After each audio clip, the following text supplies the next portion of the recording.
Hello everyone, welcome to the 40th episode of the Save File podcast. Today we're chatting about the Game Awards, also known as E3 Rebranded, Blizzard asking their employees not to unionise, and Ubisoft's push into NFTs. Guys, Blizzard's doing it again. Yeah. We're Blizzard Watch 456. Yep. Yeah. Oh boy. It's actually the last one we're recording for the year, and it's only right we end on the final boss, which is a Blizzard executive sending an email to his employees saying, "Please don't unionize." Oh man. That's just every company to be against unionization at the moment. Blizzard probably should just let it happen. So I just want to quickly. No, that's the exact. They know why they don't want to do it. Well, they keep digging themselves a hole. I don't think they care anymore. So I just want to quickly read a very small part of this email. And it says, the leadership of Activision Blizzard supports your right under the National Labour Regulations Act to make your own decision about whether to unionise or not join your union.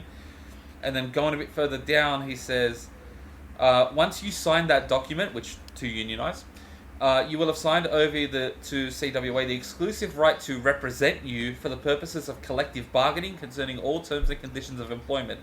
That means that your ability to negotiate all your own working conditions will be turned over. That's not how unionizing... Correct me if I'm wrong, but that's not what unionizing does, is it? So, I don't know if it's different between Australia and the US, but potentially different. Right, the whole idea of a union is that you're giving a voice to the people at the bottom. And I'm fairly certain, right, if I was working at Activision Blizzard now and the shit working conditions they currently have, I wouldn't look at a union and think, wow, they're going to fuck this up more. No, I think, well, these are people that have gone through the same shit I'm going through. They're probably going to fight for higher pay, better working conditions, and hopefully no abuses in the workplace. That would be nice. What right does an employee have to trust Blizzard right now? Yeah, exactly. That's my thing. Pretty much. Well, why do they trust you to sort it out and not unionize? Like, this entire email was just totally like, oh, hey guys, unions are like, they could sort of be a bad thing because you lose control and like, well, it's not like we had control with you guys. Yeah, you guys just wanted to sort everything internally so you could sweep it under the rug. It does read like one step away from being, unionizing is very communist of you. When I read this document or email, it came across as extremely passive aggressive. Like, oh yeah, for sure. Like, there's no way around it. Can I just also say, right? The sad reality of this is, and feel free to jump in if any of you disagree, Activision Blizzard has such recognition as a name in the industry, right? That if only one employee was to say, fuck this shit, I'm out, they'll get replaced in about, 5 seconds. Yeah. They'll go, they can hire a vet of the industry, or they can hire they've got a new out of college. They've got a new employee before you clean out your desk. Pretty much. Pretty much, yeah. The moment, like, half maybe not in the current climate, though, but... the moment half your studio stand up and say, fuck this shit, sort it out, firstly, that looks bad on investors. And that is the fucking backbone of breaking these executives. If the investors start to say, we don't want our money in this, because, well, we're currently paying people to go on strike, then, no, the investors are going to start pulling their funding and making life very, very hard for those executives.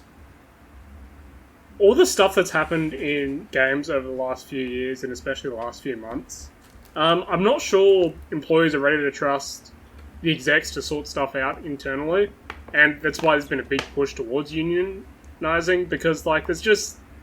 Why would they trust any of the stuff that comes out of your mouth? Like, Bobby Kotick has basically been accused of sweeping stuff under the rug for years. These people have been in power for, like, years and years and years. I'm meant to trust them now? These people who have probably betrayed my trust, people who've done horrible things to other people, my colleagues, like... I'm not trusting you guys. I feel like... I'm probably going to trust the union where it's, like, their job to try and help me sort this out. I feel like, if anything, this is the best endorsement of unionizing I've ever seen. It honestly is. Like, it's like... the game They're industry... the literal... Oh, sorry, you go, Jack. I was just going to say, Blizzard represents everything you go and unionise for at the moment. Literally. Their pay rates have been bad, they've been, harassed, abused, whatever, under all those different umbrellas.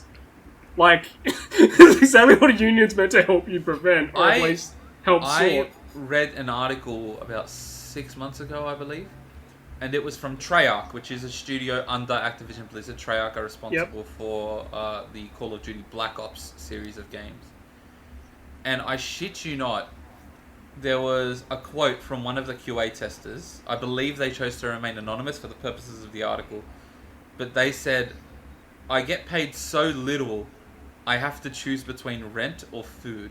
I'm sorry, at that point, not only will I unionize, mate, the union can have the $3.50 an hour I'm getting. It is fucking ridiculous. The game industry is overdue in terms of unionizing. We've had, people think oh wow, this sucks now, but it's the sad reality is this isn't a new thing. That was part of my point. The big AAA companies all seem to be having these issues. There's Blizzard, there's Ubisoft.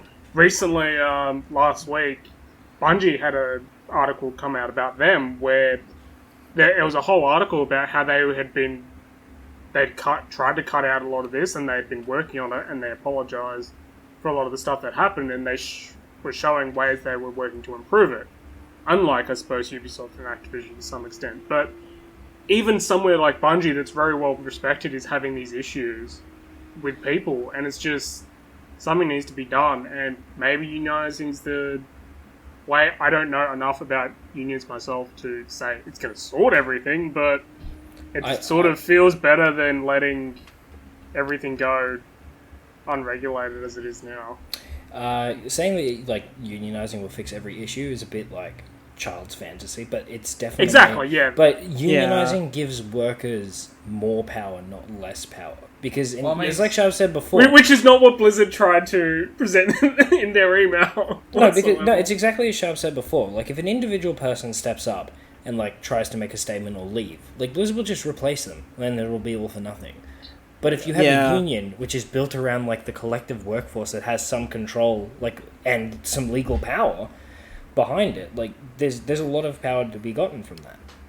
I get so annoyed whenever, because this is an argument that's happened before, unionizing in the video game industry, and it always bugs me when they, it just never happens, and ask anyone who is, a veteran in the industry, the turnover rate and the amount of people that leave the industry due to the working conditions is fucking astounding. Yeah, well, we know someone personally who's left the industry for bloody work-related reasons. Yeah, no, I know a couple of people. And it's such a sad thing because these aren't, they're not people that don't belong in this industry or anything like that. These are talented people who, and, I give them a lot of credit because they're walking away from what they thought, probably would have been their dream job, and they're going somewhere where they're gonna be appreciated. Yeah. It's unbelievable how little appreciation, it feels like every week now I'm reading an article where it's always, the people at the bottom, the lowly QA testers or, the fucking interns, and they're being told, oh yeah, we need you to do fucking 14-hour days. I've read articles where people have been saying, I've had to do 16-hour days at the request of management. That is not okay. In any job. Even if you own your own business and it's your dream job, that's not sustainable. Yeah. It's just a shame that, just becoming a game developer in general goes from a dream job to be careful what you wish for, and that shouldn't happen. No, that shouldn't happen. That shouldn't be how any job works, really. Unless it's just, actually personally conflicting with what you want. If it's, a problem with, how the job fundamentally works, that's different to the working environment is so, toxic and abusive that you can't stand it anymore. But like, also, I'll have to send this to Clinton. There was a great bloody anti-union poster a while ago.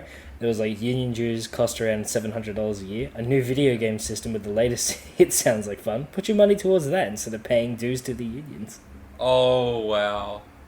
Oh my god, that's the most blatant Jesus Christ. So I actually, while we're on the topic of union fees, right? That's another big thing as to why companies that's another way they dissuade you, because they're like, oh, you know, you work hard for your money and you're gonna give it to the union. And it's funny because I was watching a Friendly Geordie's video recently, and in Australia, union members make on average about 30% more than non-union members. Who knew? You know why? Because the union fights for higher wages. Which sounds like a lot more than $3. Yeah, it's a pay for them. It's a good way to offset the union fees you're paying, taking home a much nicer paycheck. While we're sticking the boot into Blizzard because it's fun and it's probably our last podcast for the year, they're doing another cool, fun thing where they're laying off QA testers at Raven Software. You know what fucking Raven Software needs? Less QA testing. Yeah, no, this is literally... I'm sure we might have brushed on this, like, last podcast, where we're like, oh yeah, the Call of Duty franchise, the place that really needs less QA testers. So I think there might have been something about it a couple of weeks ago as well, where... I think they're going, like, the Bethesda route of just they don't need QA testers. Yeah, we don't have them. QA tester, you mean players? Yeah, I think, like, the most dickish thing is it in a way, like, just feels like a really bad joke, because... Honestly, it feels so bad. The people that got laid off at Raven Software were actually promised prior to being laid off that they were going to get pay raises. And I feel like the executives are just smirking to each other. They're like, hey, watch what I do to this lowly QA tester. We're going to give you an extra $20 an hour. Yo! It starts next month. Here's your 2 weeks notice. You're being laid off. Oh. It's actually $1.50 an hour, realistically. Yeah, that's all they were getting an increase Let's be real. No one at Raven who's a QA tester was making $20 an hour, probably. What they've got in this article was $17 an hour to $18.50 an hour, which is in US, so it's probably, that actually would not be too bad. Part-time job, full-time job, pay rate, but it's not great. $1.50 an hour great. Does not. That doesn't help me pay for my apartment, Man, if we really you really need to be able to earn enough to just function on a basic level. It's so sad. It's so sad that that's not the norm. This comes despite the fact that Blizzard had high third quarter profits that were significantly better than last year, which is a standard for Bobby Kotick and Activision, who I remember we had this same discussion last year where they had over 800 layoffs and Kotick took home a very large check. Mm-hmm. I know they're not related. I know all these things. It's like, the execs and the people down below, companies, they're different, but it's a very bad look. And with everything that's happened with Blizzard this year, makes it look even worse. I love that earlier in the year, and we talked about this on the podcast, Bobby Kotick's version of damage control was, hey guys, look, I cut my salary down to $60 a year before bonuses. And everyone just sort of looked at him and they're like, dude, you're a billionaire already. Like... You could cut it to zero and you would still have more money than we'll ever I was going to say, you could classify this as volunteer work and you'll still be better off than everyone in the studio combined. It's Bobby Kotick's the guy that asks you to do stock take and will pay you in pizza, not in hours or overtime. Yeah, he'll be like, don't worry guys, you've earned the pizza party as a reward.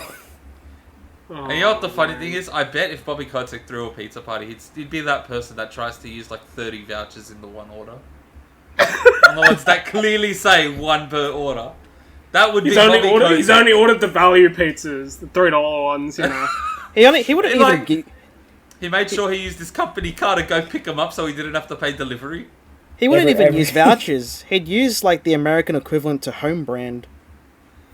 Yeah, he basically just picked them up from Woolies. He picks up frozen pizzas and then he's like, hey guys, use the microwave and the amenities we have in the studio to make your own pizza party. I've seen some American companies that make employees pay for the electricity use. Wait, I'm sorry, what? I've seen some workplace horror story stuff, and one workplace of this was like they started deducting some employees' pay to subsidize the electricity used for the fridge and microwave. Oh, get fucked! What the fuck? Like that's just messed up. I actually saw one video where I was watching episodes of Hell's Kitchen. Not Hell's Kitchen. Hey guys, sorry. then next year in Blizzard Watch, that happens. No, Would you be surprised? It was Ramsey's Kitchen Nightmares. And there was this place called Amy's Baking Company that don't exist anymore. I can't imagine why. But, oh my god, Amy's Baking Company is such a meme. Yeah, they like you know how in the US, right, when you go to a restaurant you tip. That's like you go everywhere you tip. The US relies on that's tips. just how it works on the US. Yeah.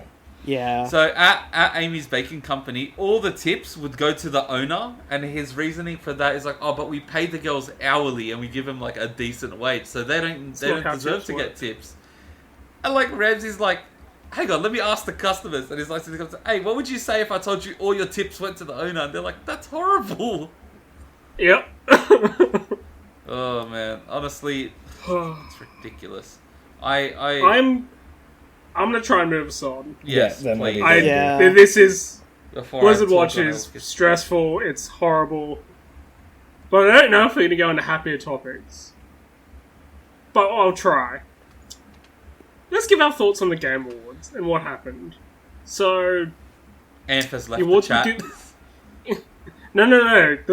He didn't because Anf, can you tell the good people what won RPG of the year? Tales of Arise. What was it not? Um. Cyberpunk. Yeah. I would have been more happy if during the announcement for the awards they didn't even mention Cyberpunk as a candidate. There was. I'm not gonna lie, I'm sort of like a chaotic evil person because part of me really wanted Cyberpunk to win RPG of the year just for the sheer backlash it was. Just to piss off him. Dude, I would have I been don't know if it would have seething. been quite as bad as The Last of Us, but it would have been up there. I would have been Like, seething. no, it would have been much worse than The Last of Us, the reaction to that. Like, it's crazy because... Jack, there would have been riots. RPG fans had a fucking fantastic 12 months, haven't they? As long as they didn't buy Cyberpunk. Yeah, other than Cyberpunk. But no, but like, even take Cyberpunk out of the equation, pretend it never happened. And you still have games that were good and not even nominated for RPG of the year. I think the two that stick out for me most was Neo The World Ends With You, which Anf just... I don't know, Definitely. Anf was consumed by that game for a good, 2-3 weeks. And the other one is Yakuza Like a Dragon. I'm honestly surprised that was not in there. That was last year. Yeah, I think it came out at the tail end of last year. Yeah, it was No, last but year. it came out late enough that it actually, it was actually eligible. Oh, it was eligible. That's Not to disgusting mention, then. Not to mention, it came out on the PlayStation this year.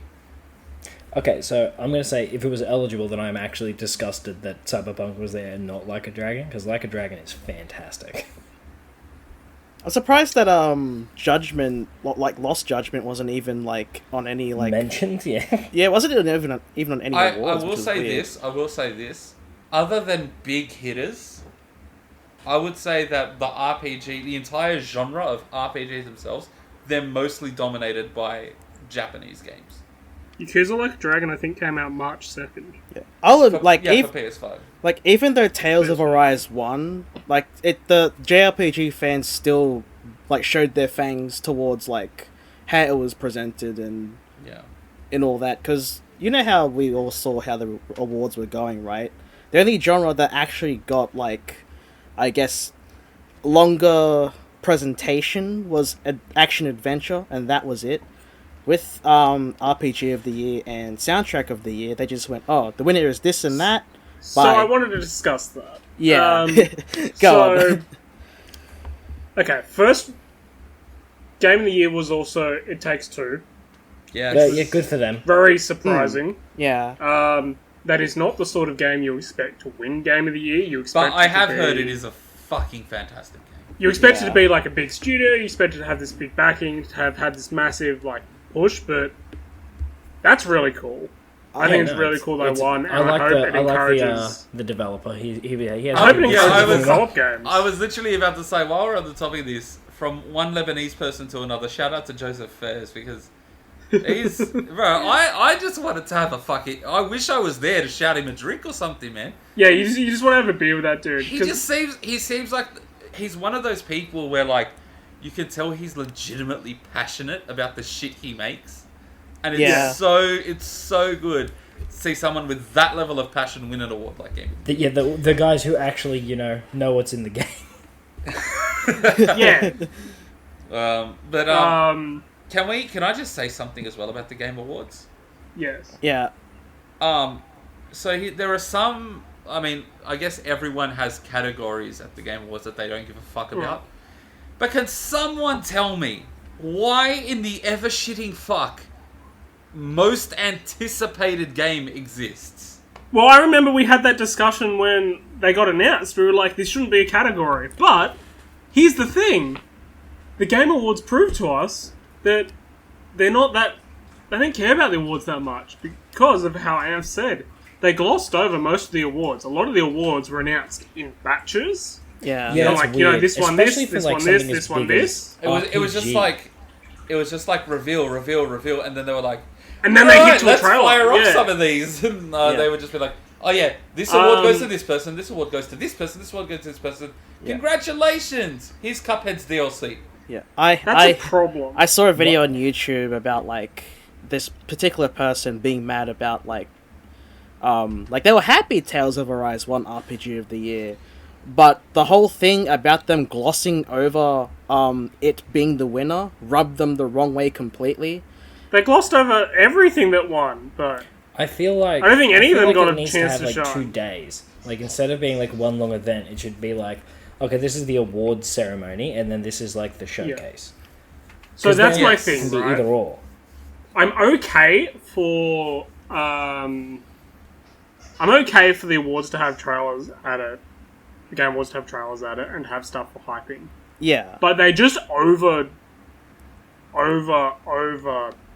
blew it with the trailers and just not acknowledging the awards, because I think they realized they signed up for so many trailers that they probably didn't have time to even talk to a lot of these people, because I think that it went for over 3 hours, which is long. Yeah, that is long. And the amount Jeff and all that would have had to pay for, like, the entire, like, facility would have probably... Well, the facility, and then you have deals with people to show these trailers, so you have to show them, so, like, they're doing the only thing they have control of, which is cutting back on people speaking. Yeah. This is my assumption. This is what I would think, trying to organise and everything. And so it's just, like... I am happy... I'm okay for originally I was like, man, just cut out the trailers. Like, this is the Game Awards ceremony. But more people will watch it, and more people will see a lot of this stuff, and these companies getting their dues if you have things that are going to hype you. That's cool. But you need to actually make the awards still important and not gloss over them. Otherwise, they lose a little bit of their value of even giving them out. And it feels like, what's the point? Yeah. If anything, the Game Awards should only have 4 trailers. That's it. That's... I don't know if it'll go that, but... Or maybe 3, because usually, like, from what I've seen from before... They just need to cut down on the time. 3 hours is too long. Like, No, you can't... Just I'm sorry, do 2 separate segments. Just have it be 2 you days. can't promise all that. Just be like, okay, this is the award ceremony. If no one gives a fuck about the award ceremony and they only want the showcase, they can watch the showcase. And if they only give a fuck about the awards, they can watch the awards. I wonder if a little bit of this is they moved away from... Or a lot of companies, they had to push a lot of stuff back. So they couldn't reveal stuff at E3, and they were like, how about we do it towards the end of the year where we're more sure, and we'll do it at the Game Awards. Yeah. They also kind of did the same thing as they did last year by, like, making the big announcement some licensed product, like a movie game. Like, remember last year, like, the whole big thing for them was, like, that Fast and Furious game that no one even knew came out, and it just blew over. I'm sorry, what came out? It was some Fast and... I don't even remember that game! Yeah, exactly. No, like, there was this Fast and Furious game. Like, last year they had, like Vin Diesel and that the other. No, I wasn't Vin Diesel for Ark. Yeah, no, Vin Diesel was for Ark. It was for Ark, but they also announced like a Fast and Furious game that same, like. Man, time. I have no memory of that Fast and Furious game. Like, and then this 0. year they have a Matrix game, and I'm like, The Matrix game looked cool though. it The did Matrix look game cool, did look cool. but Yeah, man, you just gotta either make it an event, like make it a big event like E3, and so you can pace a little bit of this stuff out. But man, it felt longer 3 hours of trailers and then awards. But I don't know. Maybe you make an event, and maybe you try and make it like E3, where people actually go to it. If Yeah, I that's mean, what you want like to you go might for. as well. I mean, people are losing interest in E3, so you might as well Exactly, try and to I think capitalize that's on what that. I think that's what they're sort of going for. But I think they just need to do it because it sort of felt like they were trying to do too much at once, and they're trying to cram in stuff into 3 hours. And man, yeah. it hurt for it. But other than like, you know, the Game Awards having their own like accolades and whatnot, what is everyone's personal game of the year for 2021? SMT5 probably. So, I'm gonna throw a wrench in here, and I'm gonna say Here we go. 3 out of 10 season 2. Okay. Oh That's yeah, that's that sitcom game. That's Yeah, like so- your opinion. So it's man. so it's like an animated playable sitcom, and it's about working at like the shittest fucking developer like there is. Yeah, it's and about the whole- working at Blizzard. No, but the fucking hell. The whole idea of the show is they're trying to get a game to score higher than 3 out of 10. And it's just fucking wacky hijinks. It's honestly fucking hilarious, and I love it. Mine would go to Rift Apart. I didn't play a lot of games from this year, but I'm having a look through anything that I've played from this year, and like otherwise, there's Outriders, which I wouldn't give Game of the Year. Age of Empires 4, which I wouldn't give Game of the Year.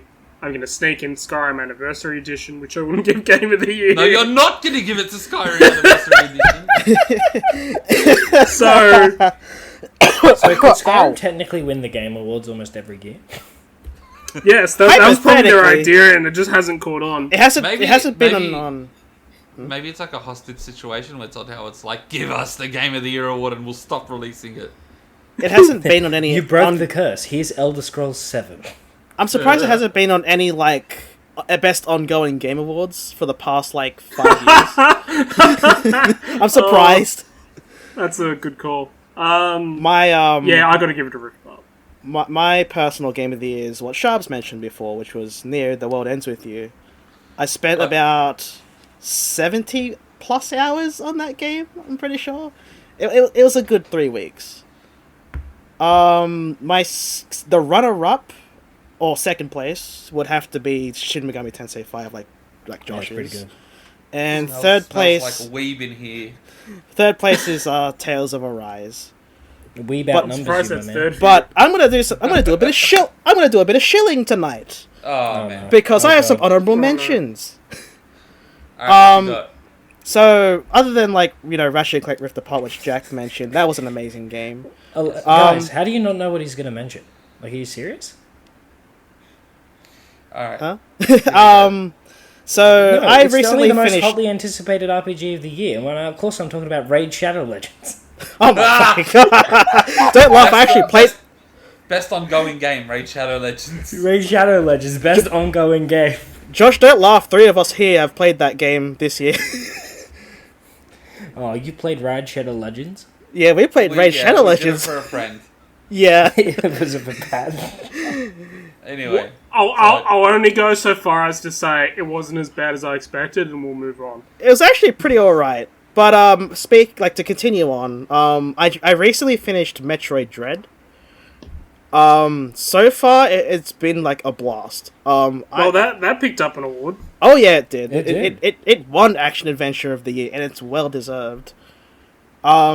It's actually a pretty fucking hard game, but other than that, it's a masterclass in like atmosphere. Like there's no other like game of I guess that genre that can pull off an atmosphere like that.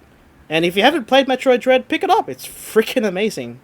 Can I also say Have any of you noticed that we're seeing a lot more like crossover platform fighters coming out? Think you about mean like Smash Clone number 1 and Smash Clone number 2? Yeah, like we had Nickelodeon All Stars Brawl. Then there's the what's it called? Is the it WB Universal one? Pictures one? Yeah, WB. Sorry, The WB one, where you can play Ultra Instinct Shaggy. It's got Shaggy and Tom and Jerry. I'm fucking buying it, boys. But also, like, honestly, between that and like all the remakes and quote unquote definitive editions coming out, I really want Dream Mix TV World Fighters to get a remake on PS5. I mean, it's looking likely. This seems like the new trend of, man, Smash Brothers was pretty big. We should do that. And who are the playable characters in that crossover fighter, huh? Well, it was actually the first crossover fighting game to have Solid Snake in it. And it's also got the Transformers and Yugo from Bloody Raw. Does it have Optimum Pride? It's funny. I think Josh is like, he's got his left eye just twitching slightly, probably a vein in his head that's about to pop. Josh, one day we're going to play that on your stream. I know we will. Oh, dear. Oh, jeez. Were there any awards that people weren't happy with that got it? Most anticipated game for existing. What? Mate, I just don't want to... sorry, the whole category, yeah. No, that's totally fair. Can I just say, I love Ratchet & Clank. It's my favourite series, and I love Insomniac. And I was actually pretty sad that they won nothing. Yeah. I was like, they'll take home something.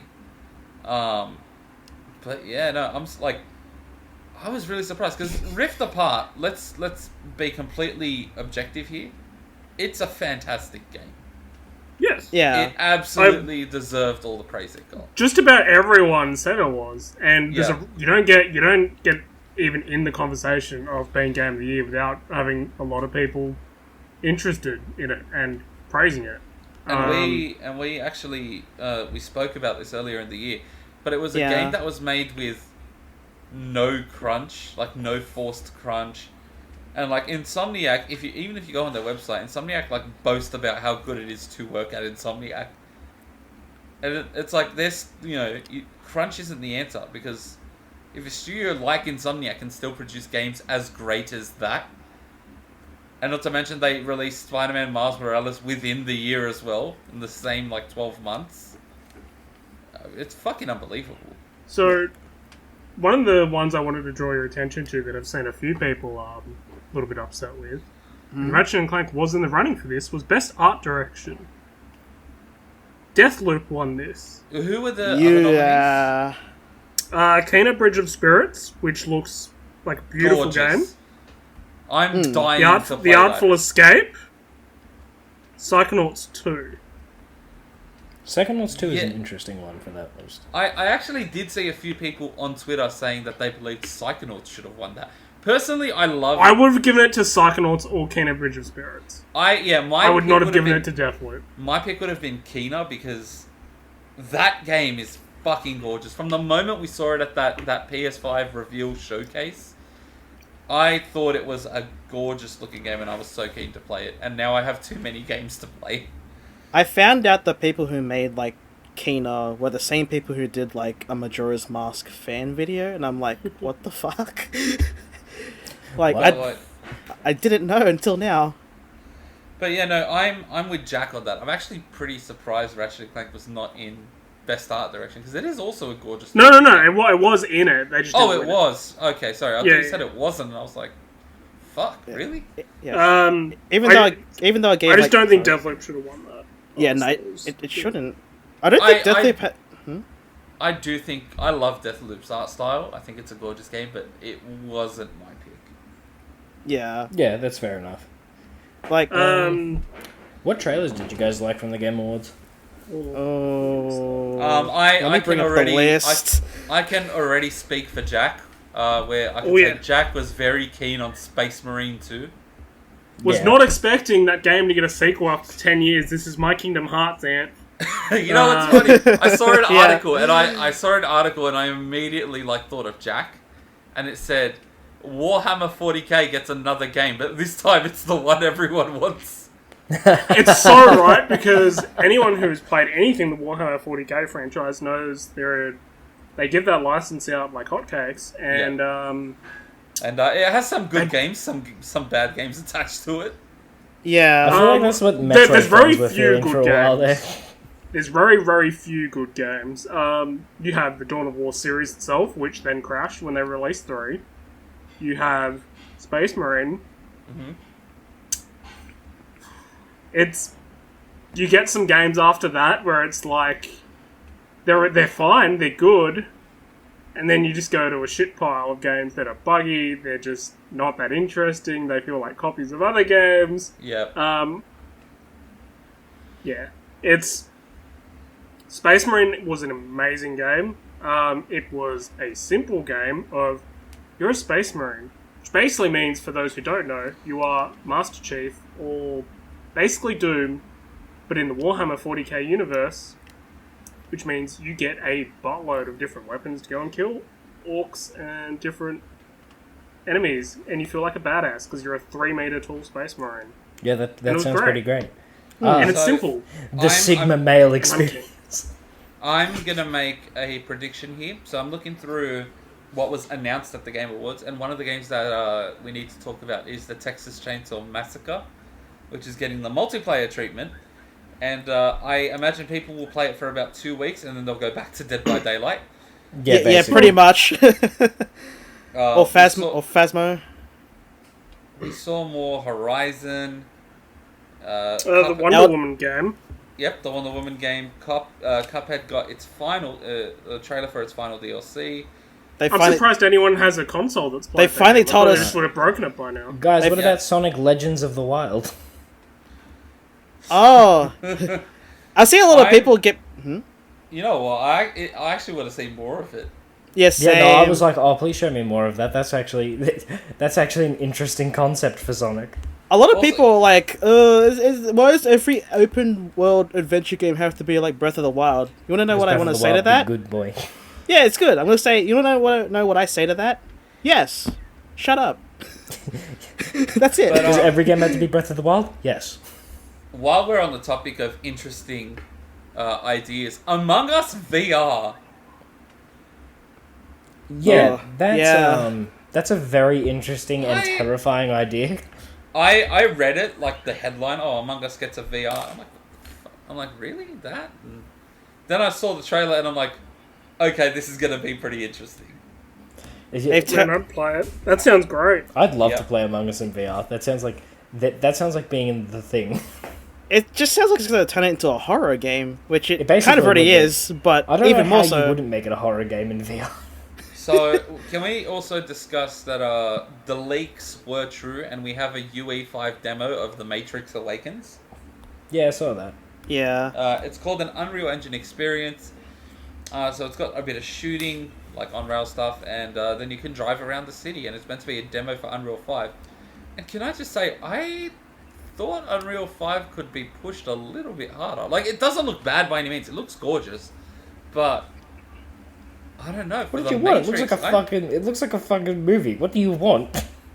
No, like, I just. Why am I not being sucked directly into the screen? Why are you not abducting me into the world? I don't know. Maybe it's just me, like, looking at it, but I'm like, wow, I don't know. It just doesn't look as shiny as I thought it would be. I don't know.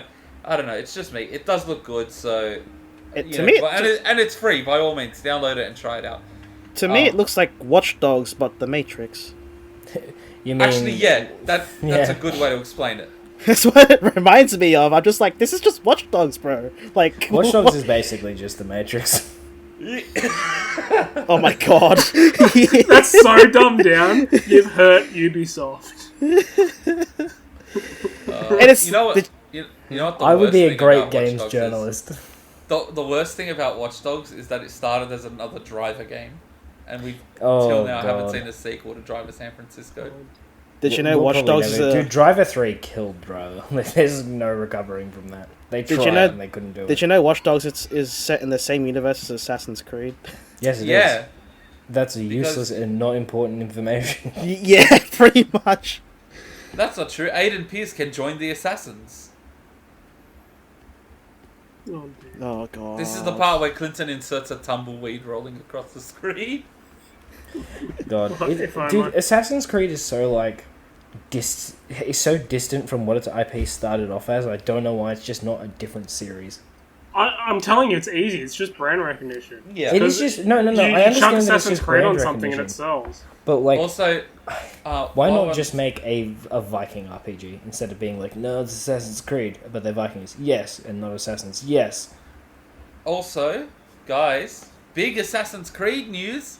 God. Assassin's Creed Odyssey and Assassin's Creed Valhalla both get new DLCs where they cross over into each other. Oh, that's fantastic! So much world building. How much will it cost me? How many loot boxes must I drain, Master? Okay, so because I needed to visit the bloated Valhalla again. Did you finish Valhalla, Jack? I finished Valhalla and have not touched the DLCs because I was completely over the game by the time I finished because it felt bloated and it felt like the last bit of it, because I tried 100% it, was clearing stuff that all felt really similar. Yeah, Assassin's Creed, and actually just, I find Ubisoft games in general, they do this thing where you start the game, you go through the tutorial, and then it just throws a million things on your fucking map, and it's just like, yeah, just do them whenever you get the time. Yeah, no, I've been there. I feel like they just got, it's finally hit the point where it's like, this is too much. Yeah. Please scale Ubisoft this are the back. kings of bloat.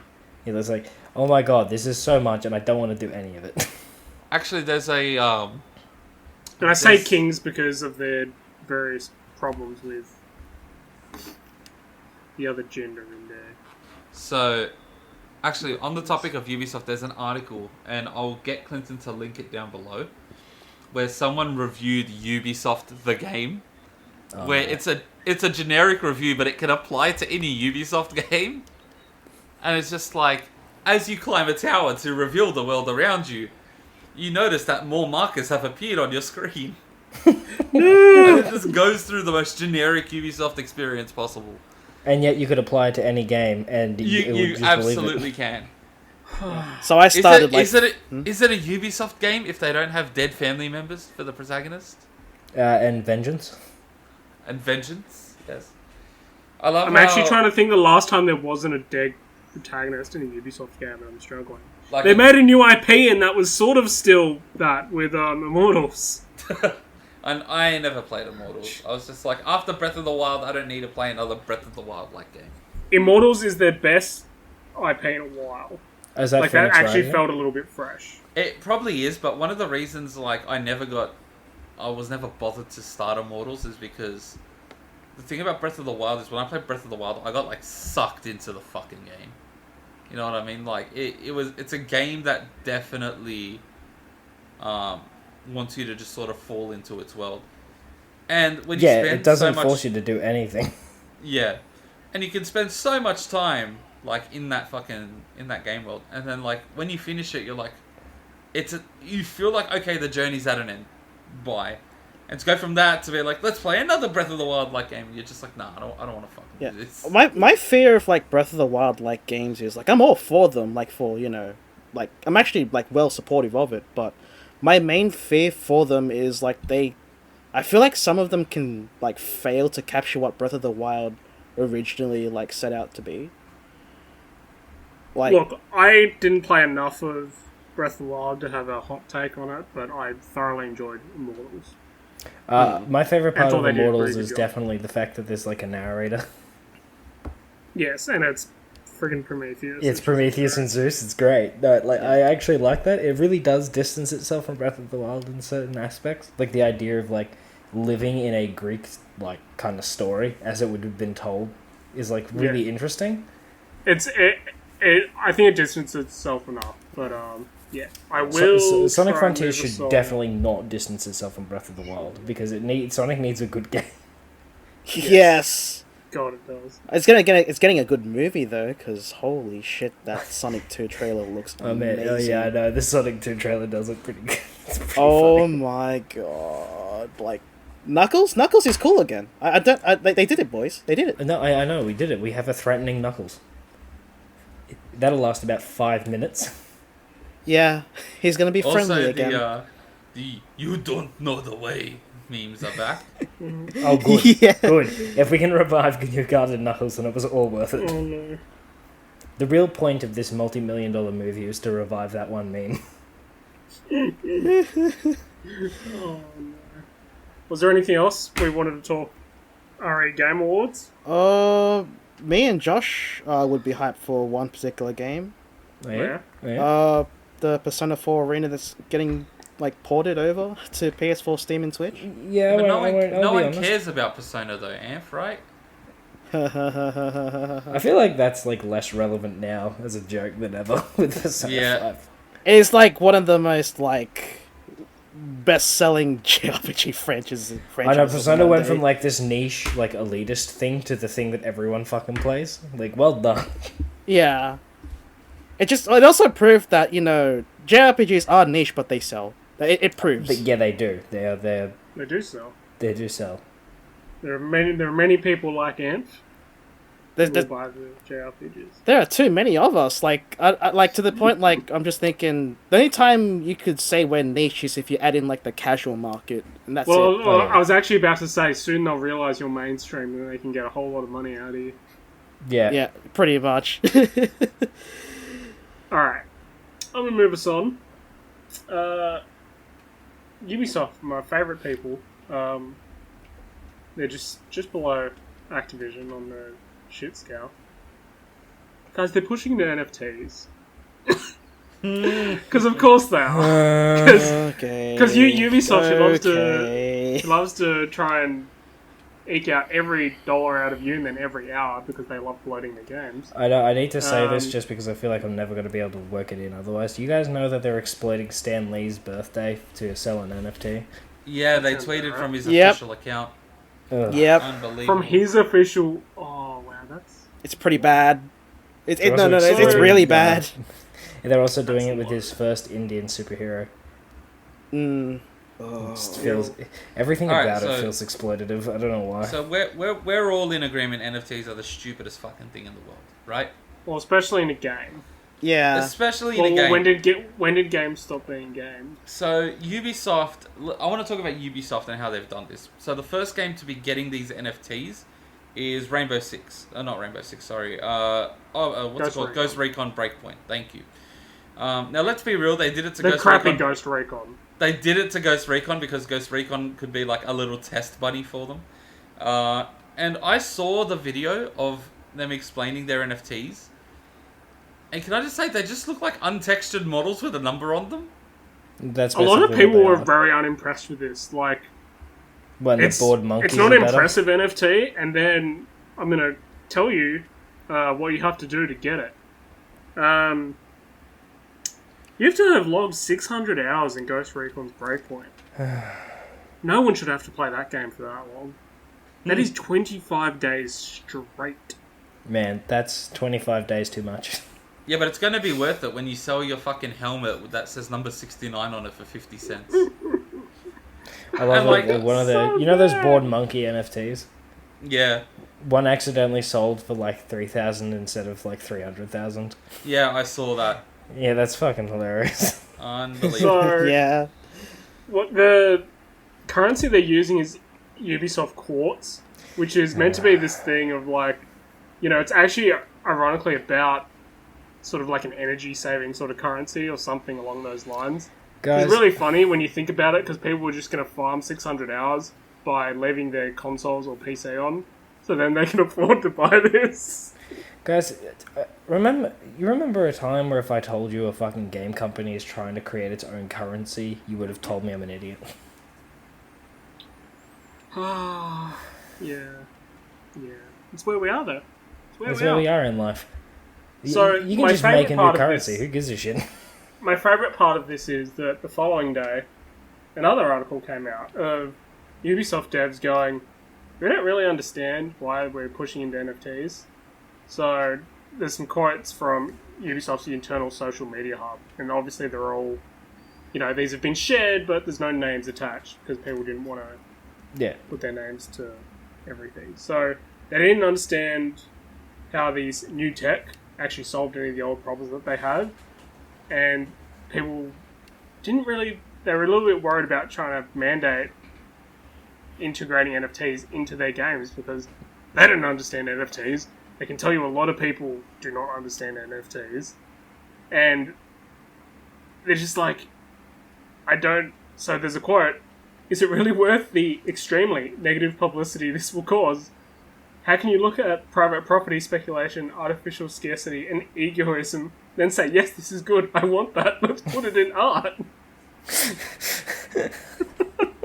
These are quotes from people inside your company. Can I just say, can you imagine, right, someone's like trying to buy your NFT after 600 hours of playtime, and you're just like, oh man, I'm gonna get so much cash for it.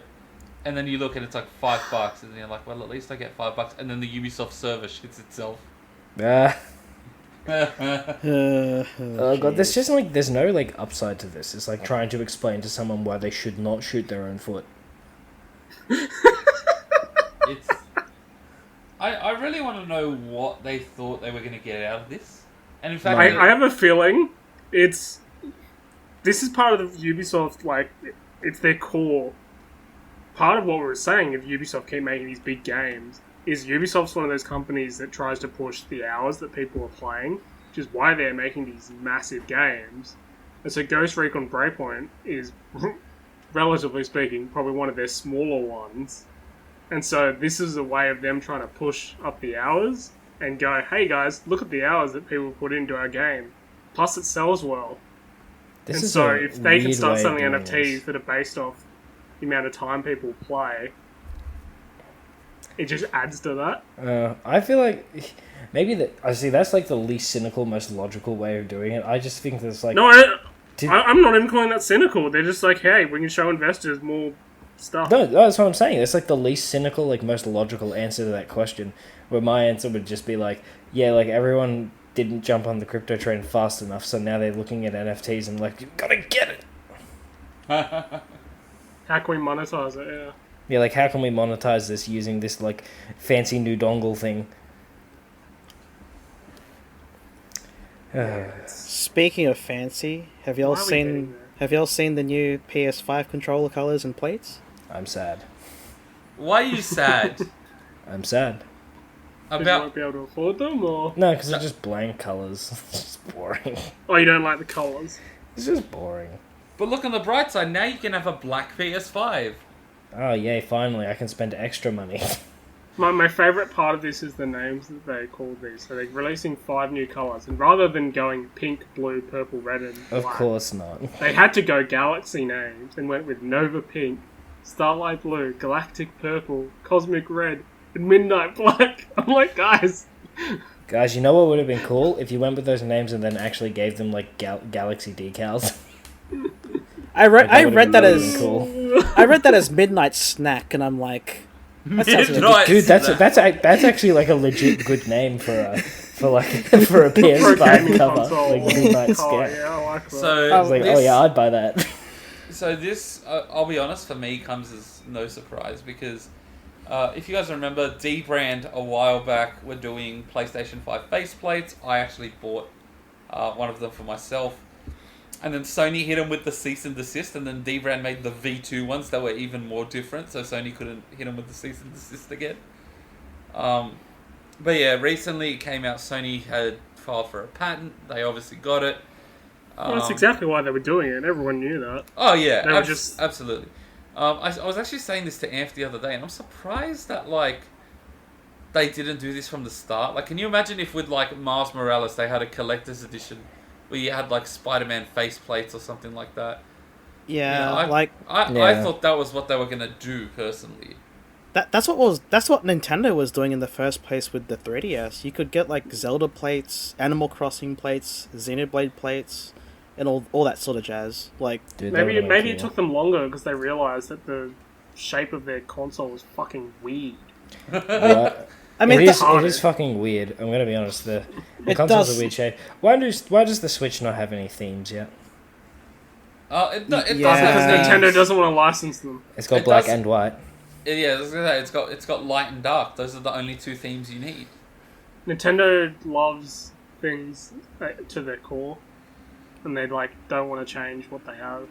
Did the 3DS or like the Wii or Wii U, did they have themes at any point? Yeah, the 3DS has themes. You could That was shift like- themes. Yeah, you could shift themes. You could have it like change themes on startup. I would have loved it if they did. It doesn't even look like it'd be that hard. I mean, like it would just be like PNGs. Yeah, Charbs, they did the PS3 and PS4 thing where the themes were pretty dynamic, where you could get like the sound effects from the theme itself and the music. Yeah. It was pretty good. But I don't think we're gonna see themes like that ever again. Especially It's probably Well, because actually, you have to download it from their store. And God. Damn. well, here's the thing, right? Xbox, when they did that, I don't know if you guys remember. I don't know if it was. I wouldn't call it a reveal, but they did a video where like they pretty much gave a demo of the Series X, and they were like, "Yeah, you know, we're committed to having more themes," and I'm like, Sony, why did you get rid of themes again? I know it was because the way they designed the PS5's UI is there wouldn't be much for themes to do, but surely there would have been ways around the it. PS5's UI. Themes were nice, and it felt super. like I personalized my console. Yeah, Yeah. PS5 isn't really conducive to themes. Like, I don't think I even see the start menu that much. no. I could see you being like customizing like the boxes around like each of the like apps, I guess, but sorry. They should actually do it, because then it's like, you know, if I've got a nice theme and stuff that carries over for when I'm in their store, maybe I'll be more likely to buy stuff. Who knows?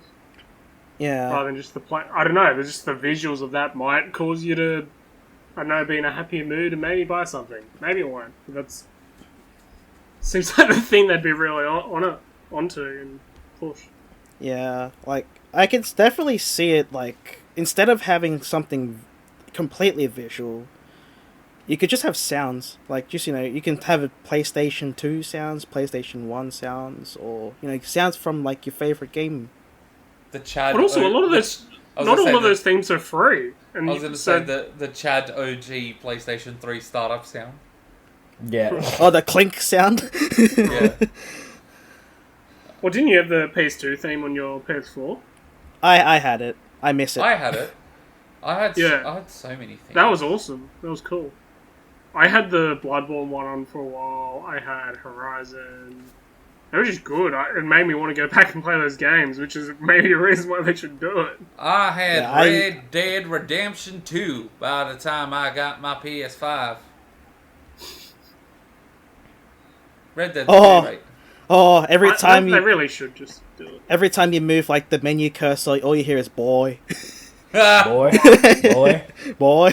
Come here, boy. I saw a video and it's like, what was it again? It was modded Red Dead Redemption. And like Arthur's running away from like young Jack. And it's like, I hate you, Uncle Arthur. It's like beating the shit out of Arthur. Modded Red Dead Redemption 2 is insane. It's fucking hilarious. Also, speaking of Red Dead Redemption 2, hey Rockstar. PS5 edition when? Nah. Yeah. When's the? I don't think it's gonna be a free upgrade. Look at GTA 5. Look, I mean, games are not doing free upgrades anymore, and it shits me. Yeah. So with the Uncharted, what do they call it? The Legacy Collection, the one with Uncharted 4 and Lost Legacy. Mm-hmm. If you own Uncharted 4 or the Lost Legacy, you can get the PS5 versions, but you have to pay, I think it's like $30 Australian. It's either 15 or 30. That's a lot for an upgrade. Yeah. Yeah, but I mean... For a game I already own, that's a lot. Yeah, and like to put it in perspective, Ghost of Tsushima came out with a PS5 upgrade for $30, but that came with the whole Iki Island expansion. Yeah, but people still weren't happy about that. People weren't happy about that, but at the same time, it came with the... You were pretty much paying for the expansion. No, it was separate, though. No, it was technically... No. You could buy it separately, though. Oh, yeah, you could buy Iki Island separately. Is that what you mean? But that was the thing. It was like you were still sort of paying for it. Yeah. The upgrade. Yeah, but... I don't know. And it cost a bit more. So... I feel like this can get shittier, like, over time. I can't say how, but I feel like it's gonna get worse. You know what? You know what a fucking nightmare scenario would be. You know how games these days have put like performance and fidelity modes. Imagine they start charging, like you get to pick one when you install the game. Like say you pick fidelity, you have to pay like a microtransaction to get performance mode. Oh my god. Don't even... Shabel, don't even speak. You know what? Maybe scaring me. Maybe they could do the Pokemon thing. Release 2 versions. One's fidelity, one's performance. Clinton, cut this out. He's given big AAA shits too much power, too many ideas. You know what the scary thing is? I'm concerned there's probably worse things I'm not thinking of that AAA companies are going to come out with. We truly live in a society. Oh my god. Alright, I think we need to end this. Oh, what a way to end 2021. It's great. We bitched about Blizzard. This is how most of the year's gone, so it's good that we got to bitch about them. The Game Awards, which we bitched about, and Ubisoft, which we bitched about. It sounds pretty on point for us, guys. Sounds about right. right. No, sounds about right. Alright. This has been the Save File Podcast. Thanks for joining me, Charbs, Josh, and Ant. No problem. Merry Christmas. Everyone. Merry Christmas, everyone. Happy New Year, and we'll be back in 2022, I hope. Yep. Therefore, bye for now. Signing out. Signing out.